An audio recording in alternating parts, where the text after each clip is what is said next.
Please subscribe my channel to help me grow. I heard the laughter before I saw their faces. It rolled across the dining room like a wave breaking, loud and bright, and I felt it ripple through my chest.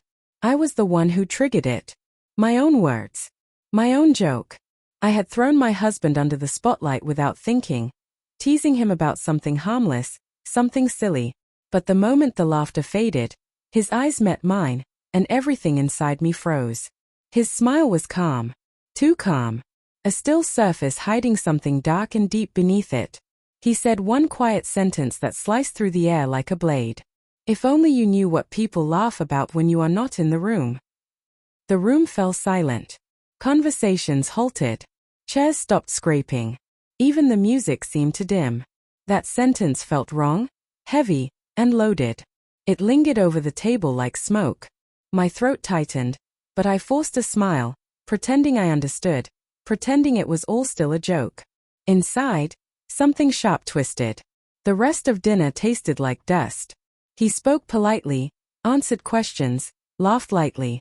Everything looked normal, yet nothing felt normal. His tone held an edge I had never heard before, a quiet warning that kept echoing in my mind. When the guests finally left, the house became too quiet.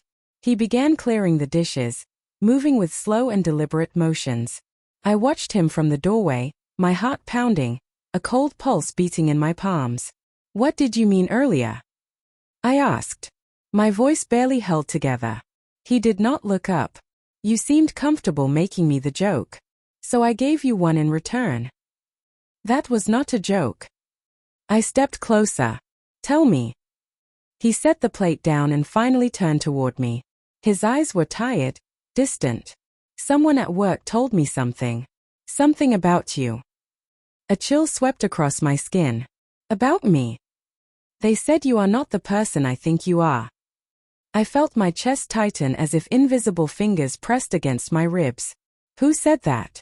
What did they say?" He wiped his hands, then leaned back against the counter, expression unreadable. "They said you have been confiding in someone. A man. That you have been meeting him outside the office. That you seem close. Too close."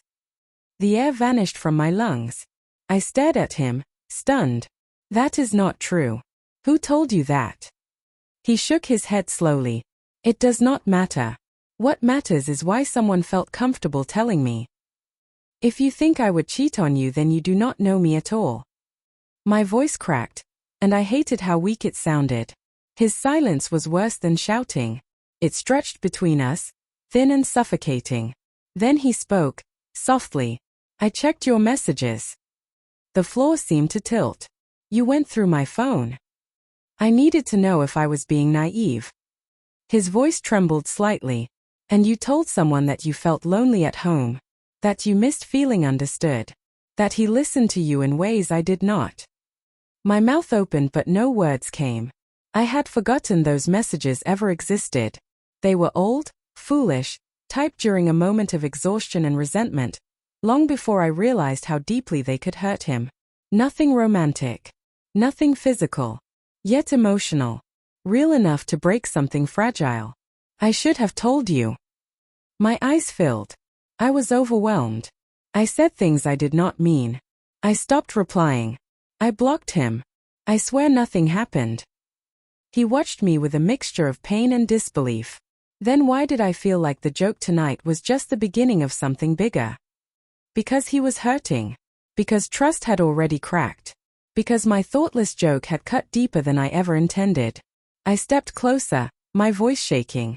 "I never betrayed you. Not with him. But I hurt you by not telling you the truth. I see that now. Please look at me and believe me." He closed his eyes for a long moment. When he opened them, they glistened. "I want to believe you. But part of me wonders if there is more I still do not know." The silence after that felt like standing on the edge of a cliff. "I will show you everything," I whispered. "Every message. Every detail. Every truth. But you need to tell me something too." "What?"